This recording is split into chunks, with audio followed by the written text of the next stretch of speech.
You mentioned pomegranate earlier, and you were studying it, and pomegranate is very rich in polyphenols, and it kind of gets me thinking about phytochemicals as a class, polyphenols, carotenoids, all that sort of stuff, particularly in colorful plants. And often the phrase, and in literature and online, that can be used here relative to cancer is anti-carcinogenic or anti-tumor sort of effects of a compound or a food. For example, one that comes to mind is sulforaphane in cruciferous vegetables, especially broccoli, rich in broccoli sprouts. Is there a problem with such phraseology, saying that something's anti-carcinogenic or anti-tumor, or is that a potentially quite fair description and way to discuss these foods and compounds? Yeah, I think it's only problematic if we start saying, like, you have to take this because this is going to directly kill your cancer cells. I like the phrase someone used the other day. It was like, stack the deck, that we can try to incorporate more phytochemicals and that we're going to have more compounds that are going to be helping the body try to reduce cancer cell growth.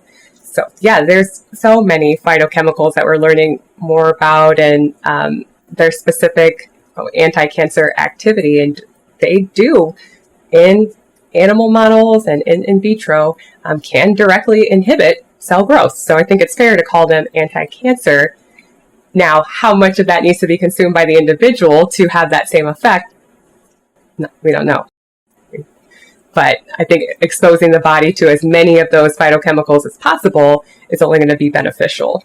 Okay, so you advocate for just diversity of those colorful foods. If someone's thinking, well, doc, just tell me what the top ones are. What are the sort of quote unquote superfoods with specific anti-cancer properties? Is that something that exists or territory that you would even go into?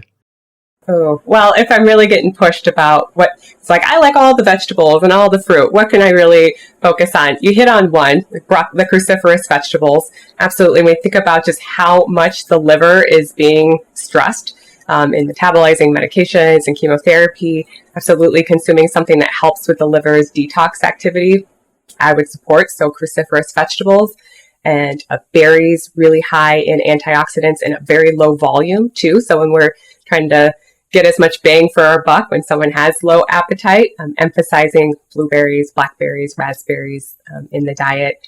I also really like to emphasize things like chia seeds, flax seeds, hemp seeds. Fiber content is going to support a healthy microbiome, so really beneficial there. Also can be really calorically dense without having to consume a whole lot of them. And then we're lignans and polyunsaturated fats in these foods. They're all super. I love them, as you can see by this image here. All the variety of fruits and vegetables. But if I really got pushed of what to emphasize, I think those would be some really good places to start. You mentioned the word detox there, and that gets me thinking this population probably is marketed with all sorts of detoxes and cleanses programs that people do. So different to what you were just talking about, which was, I guess, diet kind of supporting the liver and your own systems.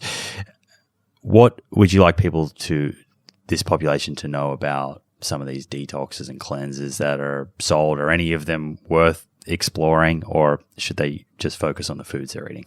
Oh, absolutely not worth exploring. There's quite a variety I have seen being presented. For example, charcoal was one that was pretty popular for a while. But yeah, charcoal is going to bind to things and get it out of the body, including the medications that you're taking. So that is not safe. Sometimes juicing is often advertised as something for detoxing. And that can cause a lot of GI upset because they're very concentrated. It's replacing more nutrient-dense foods that are providing protein and fiber, and not just the juice of that fruit or vegetable. And can sometimes make diarrhea worse, actually, because they are so concentrated, those fruit juices.